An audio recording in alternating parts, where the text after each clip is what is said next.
Kira-kira ya dok ya, manfaat pijat bayi itu apa sih dok? Karena kan pengen tahu juga nih kira-kira penting nggak ya? Gitu. Monggo dokter Iya, Fatima. siap. Ini jadi yang kita sebut dengan pijat ini sendiri kita perlu definisikan dulu ya. Biasanya yang kita sebut yang kita akan bahas dengan pijat di sini adalah sentuhan lembut dan gerakan perlahan gitu ya. Jadi bukan yang pijat yang mungkin di dukun bayi gitu ya, atau mungkin pijat patah tulang gitu ya. Ini berbeda. Jadi bukan pijat yang bikin sakit, justru pijat yang di sini adalah merupakan sebuah kita sebut touch terapi. Dari namanya itu terapi gitu, kayak obat gitu ya. Terapi yaitu terapi sentuh kita bilang. Jadi sentuhan ini banyak sekali manfaatnya.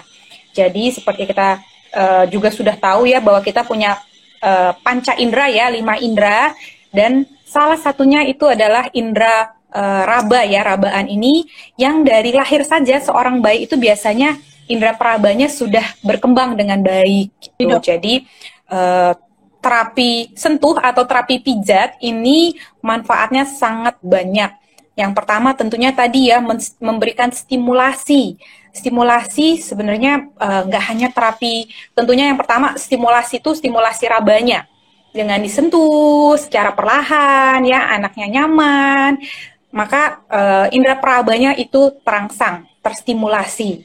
Nah, nggak hanya indera rabaannya aja, hanya kulitnya aja gitu ya, tapi terkait dengan proses kita sedang memijat bayi, maka yang terstimulasi lagi yang lain tentu matanya.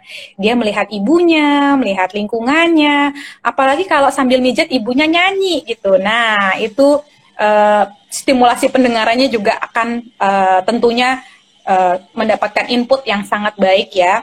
Dan dengan diraba atau disentuh atau dipijat juga salah satunya si bayi sambil dia bergerak-bergerak itu juga mendapatkan input untuk kinestetiknya gitu. dok. Kemudian tentunya yang udah banyak penelitiannya juga adalah interaksi, meningkatkan bonding antara si pemijit dengan yang dipijit. Dalam hal ini kita pijat bayi, artinya dengan anak kita atau bayi kita, dan kita harapkan ikatan batinnya atau bondingnya ini dengan kita sebagai yang pemijat. Jadi bukan ini seperti mungkin ya di baby spa juga boleh ya, sebenarnya nggak masalah. Tapi untuk tujuan interaksi ini adalah kita sendiri yang memijat si kecil. Jadi bukan kita mengharapkan orang lain memijat bayi kita, enggak.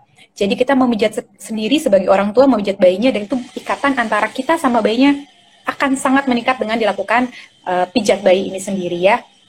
Dan pijat itu nggak cuma dengan ibu, bisa kakaknya ikutan, bapaknya ikutan, nenek kakeknya, itu juga bisa menambah seru ya. Dan tentunya kalau banyak orang, kita suasananya happy, ketawa-tawa, nyanyi, dan itu juga akan menurunkan tingkat stres, baik itu stres di bayinya ataupun di stres di yang melakukannya ya, nenek kakeknya juga happy dengan melakukan pijat bayi Dok. ya.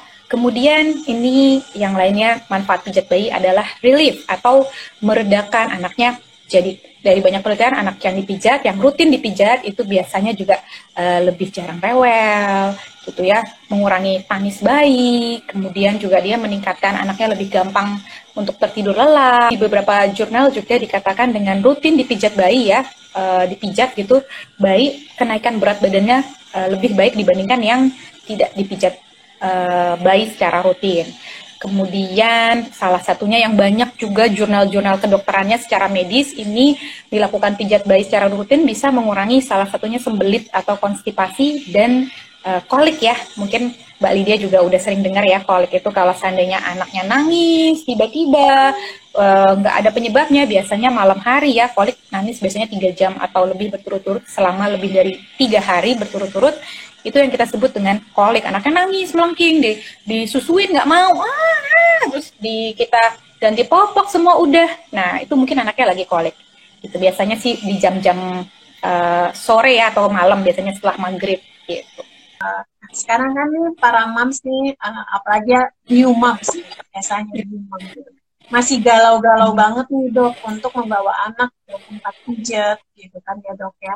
Nah kira-kira tempat pijatnya aman gak ya? Takutnya masih pandemi nih gitu. Tempatnya steril gak ya? Gitu. Nah Kira-kira dok, mungkin bisa dijelaskan nggak sih dok prinsip dasar untuk pijat bayi dan apa dan bagaimana cara melakukannya di rumah nih dok? Prinsipnya adalah kita cari waktu namanya bayi yang dalam kondisi tenang, tapi dia lagi alert sama lingkungan gitu. Jadi lagi dalam kondisi yang bagus banget nih buat distimulasi gitu. Jadi ada namanya fase quiet alert. Jadi bayinya lagi tenang dan lagi peka. Biasanya kita bisa lihat bayi tuh ketika bangun pertama kali, dia biasanya misal baru bangun ya, bangun yang memang udah tidurnya cukup ada fase tidur ya, fase yang tidur dalam, tidur yang mungkin light sleep ya, tidur yang ringan, kemudian mungkin fase mengantuk, transisi terus bangun. Nah, ini pas fase bangun kita lihat ya, bangun di awal-awal biasanya ketika dia bangun seger tuh dia matanya celingak, celinguk, berbinar gitu ya, lagi melihat kiri kanan gitu, kayaknya lagi pengen digodain gitu. Itu kelihatan biasanya waktunya. Dan itu fase quiet alert ini kita cari. Biasanya sih setelah anak tidur. Dan kita cari waktu yang mana anaknya ya tentu tadi tidak ngantuk. Yang kedua, anaknya sudah kita pastikan nggak lapar gitu. Artinya mungkin ya kalaupun baru tidur mungkin sejam sebelumnya sudah disusui kah gitu ya. Jadi dalam kondisi bayinya nggak kelaparan. Kalau bayinya kelaparan tentunya bayi akan rewel minta dulu nenen gitu ya. Jadi memang nggak sekedar kita ibunya mungkin pengen banget nih pijat bayi, banyak manfaatnya, udahlah pijat aja lah waktunya gitu, nggak memperhatikan clue yang dilihatkan oleh bayi ya, yang diperlihatkan oleh bayi gitu. Boleh pagi, boleh malam menjelang tidur, biasanya juga itu dikatakan meningkatkan anak lebih gampang tertidur dan tidurnya bisa lebih pulas ya. Setelah kita cari waktu yang tepat itu ya tentunya kita nanti mulai persiapkan dulu ruangan dan alat-alatnya biasanya ya. Kalau ruangan kita hanya pastikan setidaknya ruangannya bukan yang kipas anginnya nyorot langsung kah, atau mungkin anginnya angin AC-nya turun langsung, pokoknya nggak terlalu panas dan nggak terlalu dingin ya. Kalau AC mungkin ya sekitar 25 lah sampai 27 ya. Dan ya kita pastikan nggak ada angin yang maksudnya kebuka udaranya, anaknya kan soalnya harus ditelanjangin nih. Kalau seandainya terlalu dingin nanti anaknya juga jadi nggak nyaman. Jadi kita cari suhu yang nyaman. Kemudian ya tentunya kita siapkan mungkin kalau bisa ada minyak, lebih diutamakan minyak organik ya, kayak vegetables oil ya. Itu boleh sebagai nanti misalnya buat pelumas kita mau pijat bayi. Dan ya sebisa mungkin waktunya ini sebenarnya yang terpenting adalah selain dia di fase quiet alert si bayi, dilakukan rutin gitu ya. Kalau bayi yang punya rutinitas, tentunya bayi itu punya seperti antisipatif gitu. Oh, pagi misalnya setiap jam 8 saya habis nyusu, saya dipijet nih sama mama gitu. Jadi dia kayak udah, mana nih waktu pijat saya gitu. Sama lah seperti makan ya, ada waktunya si kecil ini kalau dijadwalkan dia udah ready gitu, menunggu kapan dipijat. Kemudian yang paling penting ketika kita akan memijat bayi tentunya cuci tangan. Kita harus memastikan tangan kita bersih, jadi nggak ada mungkin kotoran yang nanti kita mungkin akan pegang-pegang bayinya, memindahkan kuman ke bayi.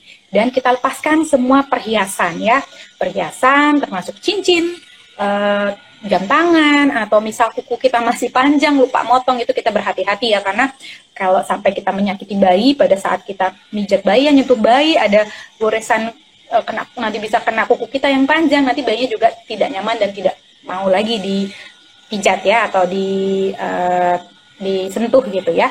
Kemudian ya sudah, kemudian kita buka bayinya ya, dalam kondisi bayinya telanjang, biasanya kita sebelumnya jangan lupa untuk minta izin ya, atau pamit lah sama bayinya untuk kita minta biar izinnya dia ya, untuk biar kita pijat. Biasanya ya mungkin caranya sambil kita tadi pakai minyak, kita gosok-gosokin tangan, kan itu ada berbunyi ya, biasanya juga oh ini udah saatnya mau dipijat, terus kita bilang deh sambil, halo sayang, kita pijat dulu ya gitu. Maksudnya, dan kita pun menunggu respon si kecil. Biasanya kalau si kecil memang lagi siap untuk dipijat, dia akan menunjukkan ya responnya, dia akan menatap kita, tidak rewel, tidak gulang-guling gitu ya. Biasanya kita pegang dulu aja pelan-pelan kakinya, sambil minta izin, kita taruh tangan kita di bagian tubuh si kecil. Biasanya kita awalnya akan memijat di bagian kaki. Kaki itu biasanya memang paling nyaman lah untuk bayi. Dia biasanya untuk kecil kan, kalau si kecil ya, kalau kalau dia lagi aktif-aktif kakinya gerak-gerak, biasanya suka nempel ke ibu gitu ya. Kita bilang apa namanya, mancal gitu. Mancar tuh apa ya? Nongkrong lah di tangan kita, kaki kalau kita misalnya deketin bayi duduk gitu ya. Biasanya kan kakinya selalu nempel ke kita. Nah, itu kita biasanya memang yang paling enak memulai pijat bayi itu dari bagian kaki si bayi. Oke, jadi sambil kita gosok-gosok tangan, kita taruh dulu tangan kita di sampingnya untuk membuat bayi rileks dulu ya. Kita pijat dulu ya sayang. Nah, ini memang untuk kalau gerakannya sebenarnya banyak ya, Mbak Lydia.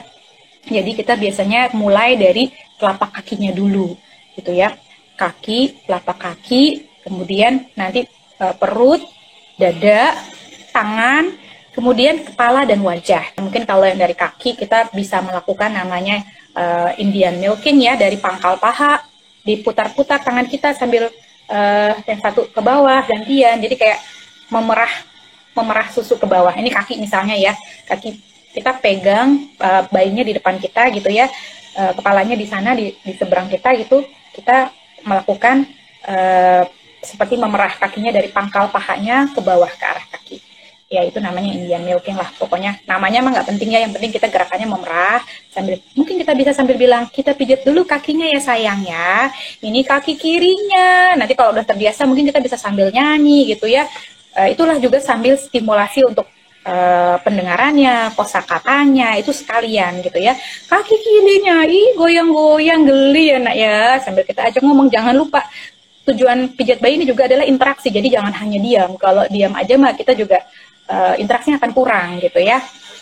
Kayak di mungkin bukan sebagai orang tua yang ingin bonding untuk anaknya. Kemudian ya gerakan lainnya misalnya kita juga bisa seperti memerah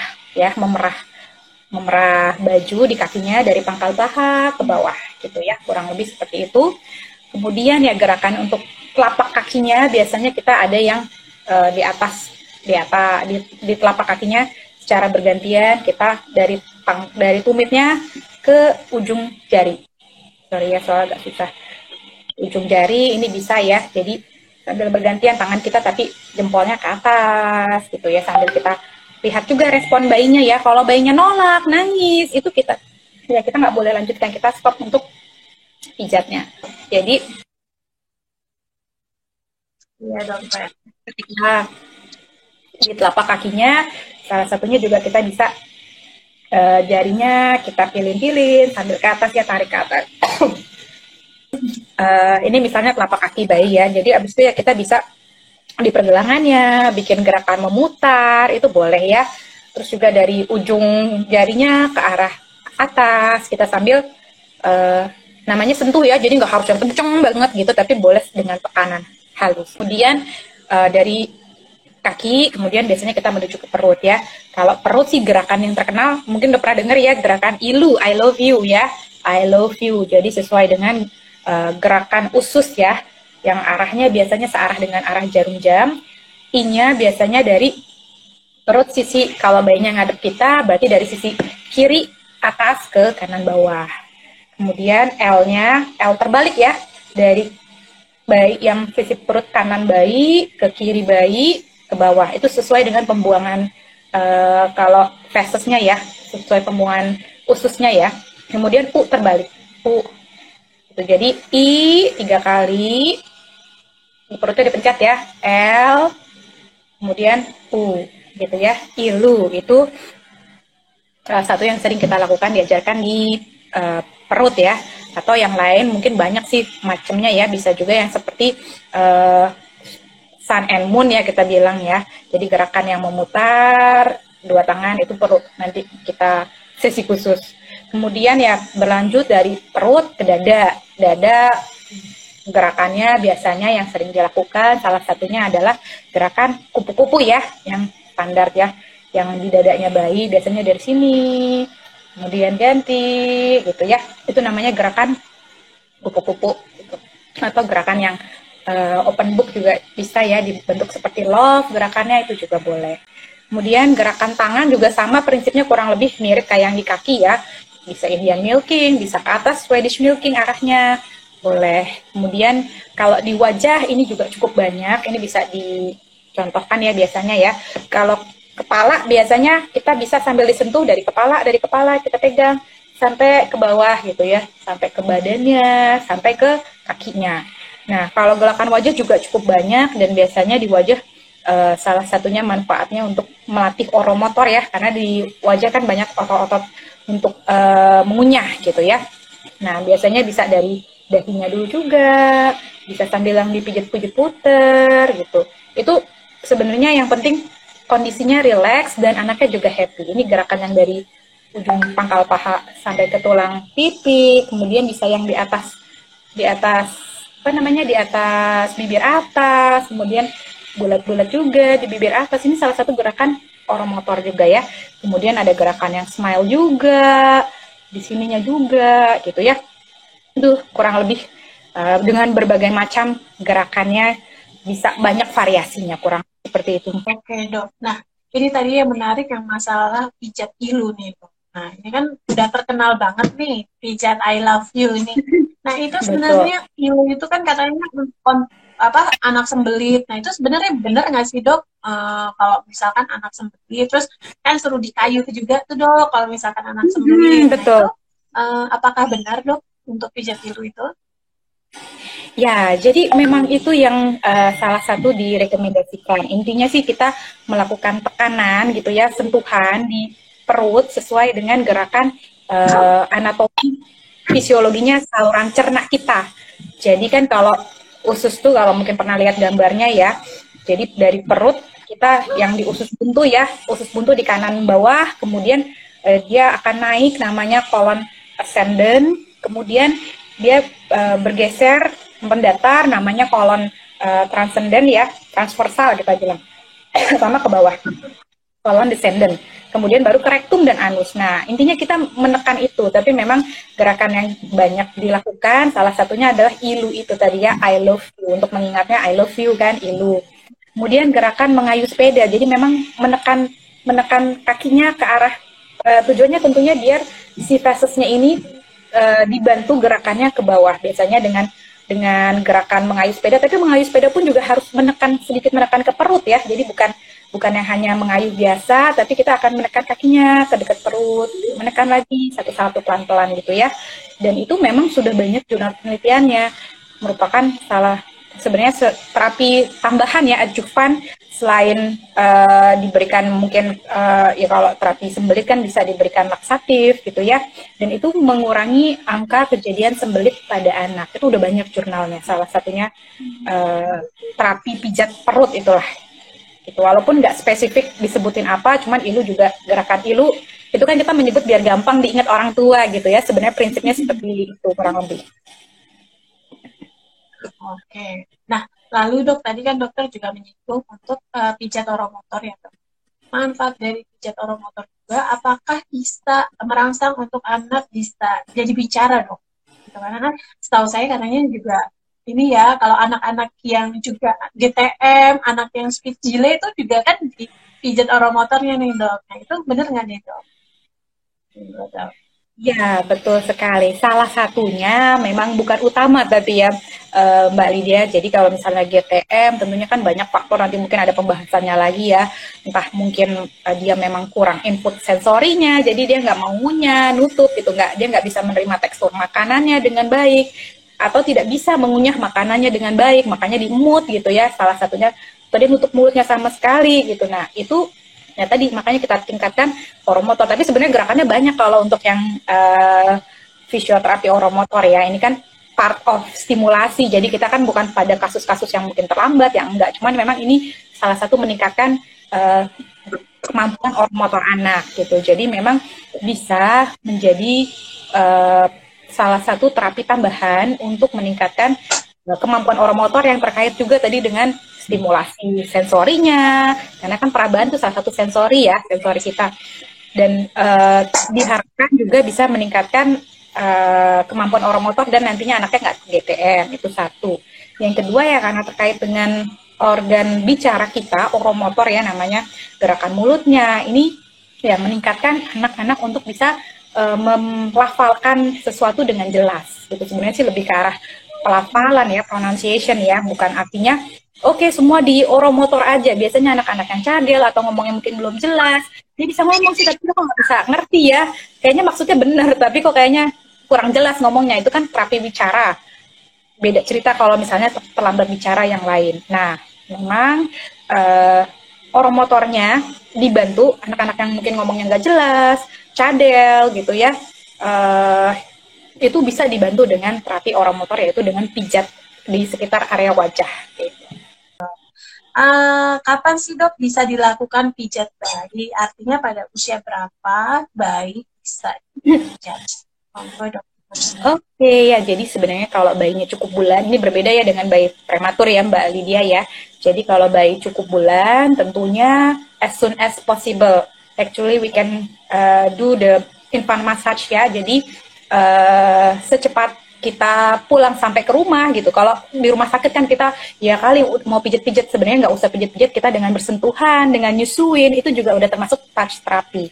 Nah, ketika sampai di rumah, kita sudah mulai lancar nyusuinnya, mungkin tali pusat juga sudah puput, kita mungkin ada waktu senggang gitu ya, memang kita lagi waktunya rileks ya, bukan jangan disambi misalnya sambil masak, nanti lupa kompornya ini, kita balik lagi ke sana ya, mungkin kalau bisa memang waktunya pas rileks, kita sediakan waktu paling 10-15 menit rutin setiap hari. Jadi mungkin setelah dia tamitan, mungkin dia kan nangis, tengkurap, udah bosan ya, kita telentang kita pijat itu boleh gitu ya. Jadi boleh sedari dini kalau untuk bayi cukup bulan. Kalau bayi-bayi kurang bulan, memang ini tergantung usianya ya. Dan semakin prematur, ya yang mungkin di bawah 32 minggu, bisa juga kita lakukan terapi sentuh, tapi mungkin bentuknya berbeda gitu ya. Nggak harus dipijit kayak bayi, karena kan memang kulitnya bayi itu baru terbentuk yang sempurna ya 32 minggu ke atas juga gitu. Jadi kalau di bawah 32 minggu kulitnya masih tipis gitu ya, sampai urat-urat pembuluh darahnya kelihatan gitu ya. Nah, itu yang mungkin kita nggak pijit-pijit kayak begitu, tapi kita justru banyak penelitian untuk bayi-bayi di NICU ya. Ya, NICU tuh ICU-nya neonatus ya, bayi baru lahir. Kalau yang prematur kan masuknya mungkin kalau dirawat di NICU atau perina, itu sangat disarankan terapi sentuh ini gitu. Banyak penelitiannya, tapi ya macamnya variasi ya, tergantung. Kalau anaknya kondisinya sudah stabil, artinya nggak lagi butuh tindakan kah dari ini gitu ya, dan orang tua memang diperbolehkan masuk, itu sangat boleh sekali, sangat disarankan orang tua menyentuh bayinya, karena si bayi ini akan menyadari kehadiran ibunya atau bapaknya atau siapa yang datang ke situ ya, biasanya kan ibunya.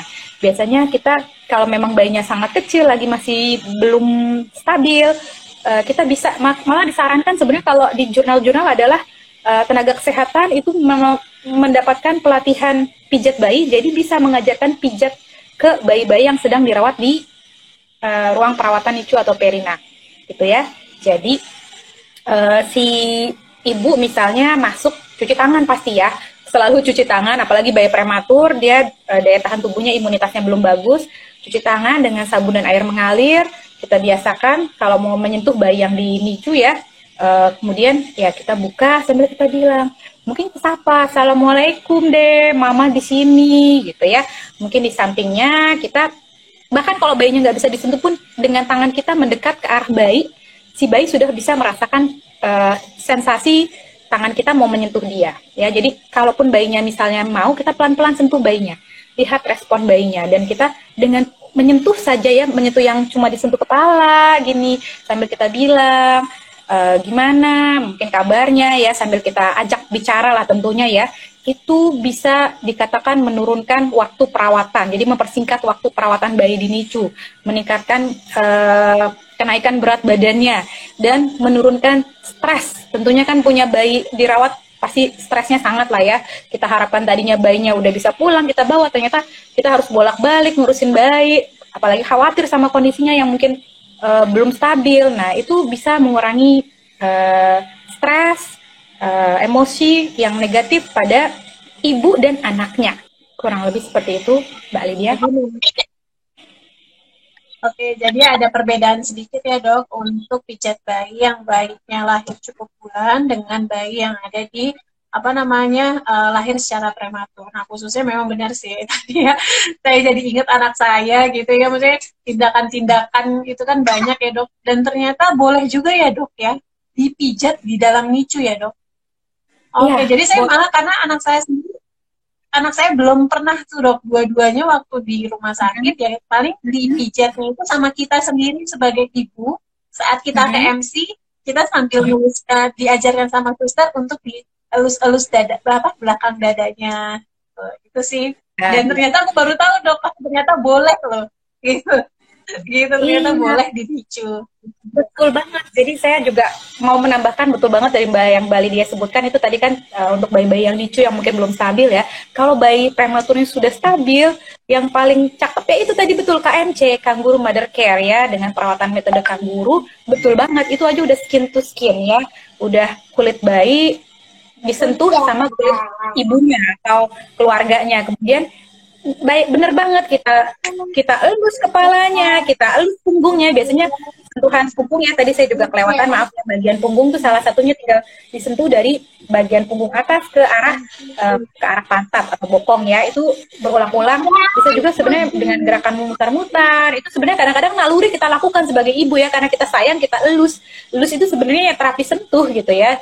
Cuma terapi sentuh kan ternyata ada prinsip-prinsipnya jika ingin menghasilkan manfaat yang lebih banyak. Ini berapa sih dok frekuensi yang bisa dilakukan pijat bayi? Sebaiknya berapa kali dalam seminggu nih? Atau boleh tiap hari nggak ya dok? Sebaiknya pagi hari atau sore atau menjelang tidur? Iya, baik. Jadi karena tadi terkait sama kita pilih-pilih waktu yang tepat untuk si kecil ya, jadi fase quiet alert lah. Biasanya bayi ya kurang lebih habis tidur siang itu bisa, kalau awal-awal kecil mungkin masih sering ya, bisa 3 kali 4 kali tidur siang gitu ya.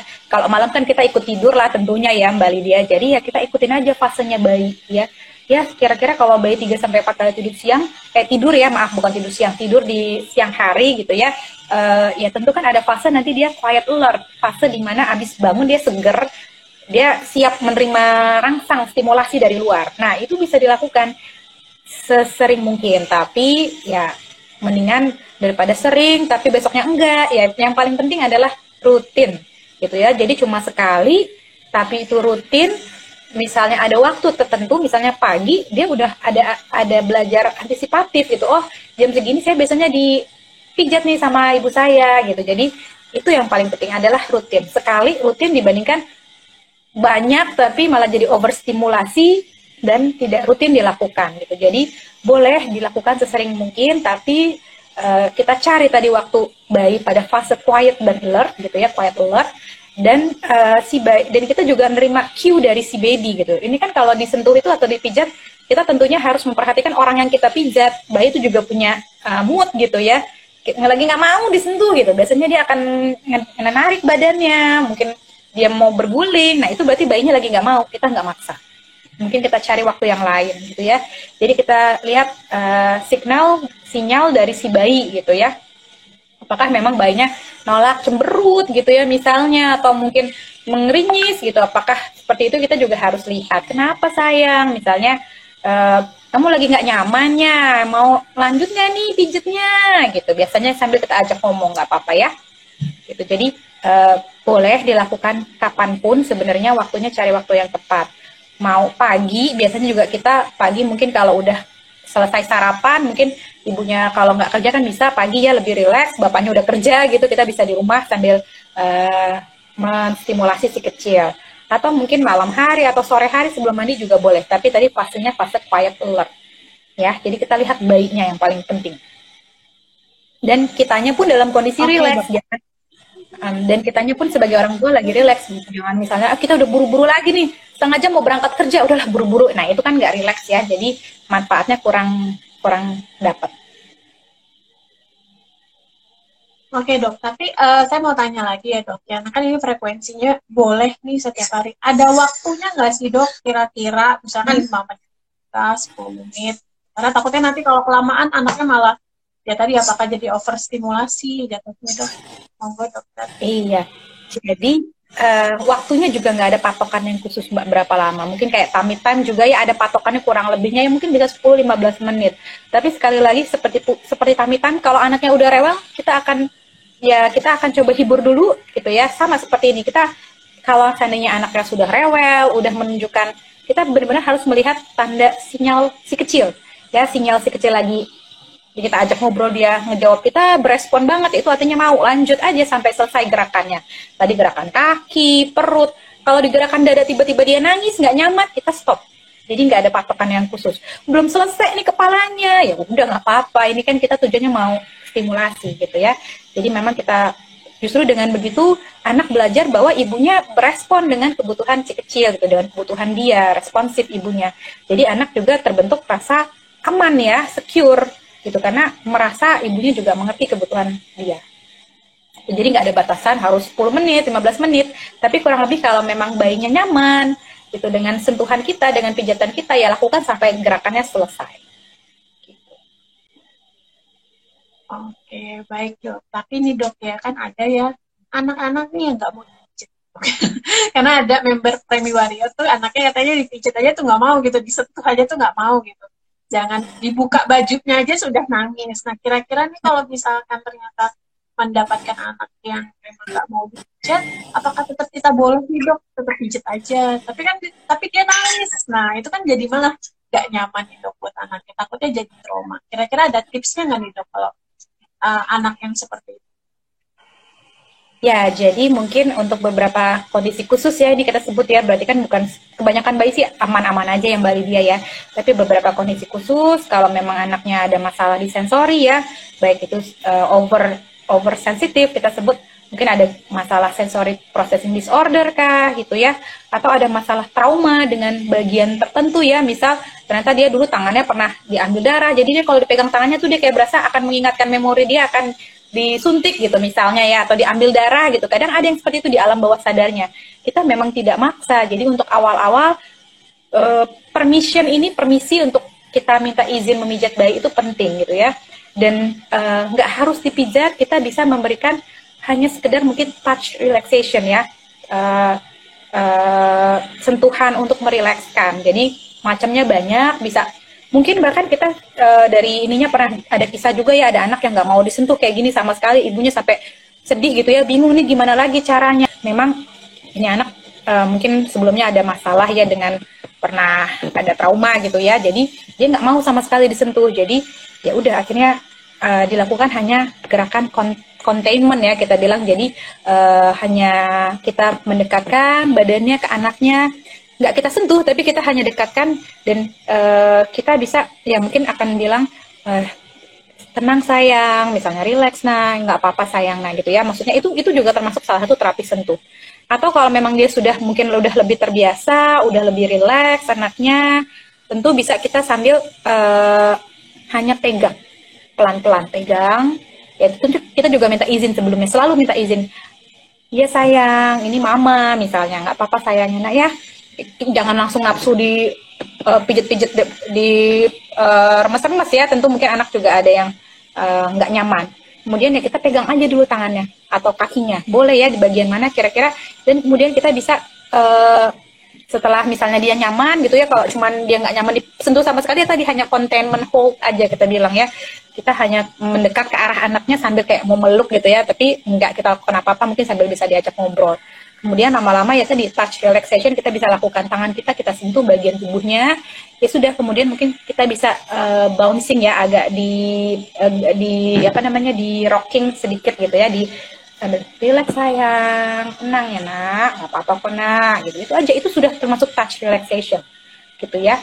Ya nanti kalau memang seiring waktu dia sudah bisa menerima, tentu kan butuh ini seperti terapi gitu ya. Jadi pelan-pelan kita tingkatkan. Kalau memang dia sudah bisa ya mungkin kita hanya pegang kakinya pelan-pelan gitu. Jadi itu semua kita tingkatkan. Jadi kalau memang bayinya menolak, kita hargai respon atau sinyal tidak maunya dari si kecil ya. Jadi pijat bayi ini sangat butuh engagement ya, butuh ya engage si ibu sama si anaknya. Nggak bisa kalau anak bayinya nggak mau kita paksa, ya enggak. Tentunya itu bukan termasuk tujuan dari pijat bayi. Apa sih bedanya pijat bayi di spa yang banyak sekarang ini dok? Apakah sama aja sama yang dilakukan ibu di rumah nih dok? Monggo dok, Iya. silahkan. Betul banget ya Mbak Lydia ya. Mohon maaf untuk para pemilik spa atau yang bekerja di spa, bukan mengecilkan spa, karena memang tujuannya berbeda gitu ya. Kalau untuk spa ya tentunya untuk relax, untuk bayinya gitu itu dapat terapi sentuhnya ya mungkin dapat gitu, tapi bukan yang kita maksud pada stimulasinya juga bisa dapat, tapi ya yang melakukan itu adalah orang lain, berarti bondingnya sama orang yang memijat gitu ya, boleh nggak apa-apa, bayinya tetap bisa relax. Nanti mungkin ya ada kalau berenang ya itu juga bisa menambah motorik, melatih motorik kasarnya gitu ya, dengan berenang gitu ya, itu spa gitu ya. Tapi yang kita maksud dengan infant massage, terapi pijat yang dilakukan oleh orang terdekat bayi.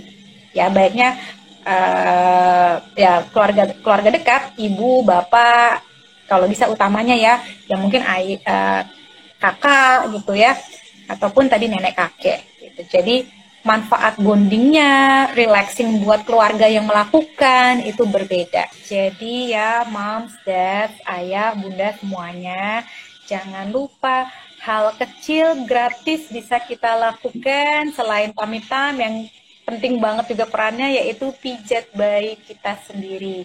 Jangan lupa bisa melakukan pijat bayi yang memberikan stimulasi lengkap ya tadi dengan berbagai macam manfaatnya. Ya tinggal dilakukan rutin dan kita nggak perlu mengeluarkan ongkos lebih banyak untuk meminta orang untuk memijat bayi kita.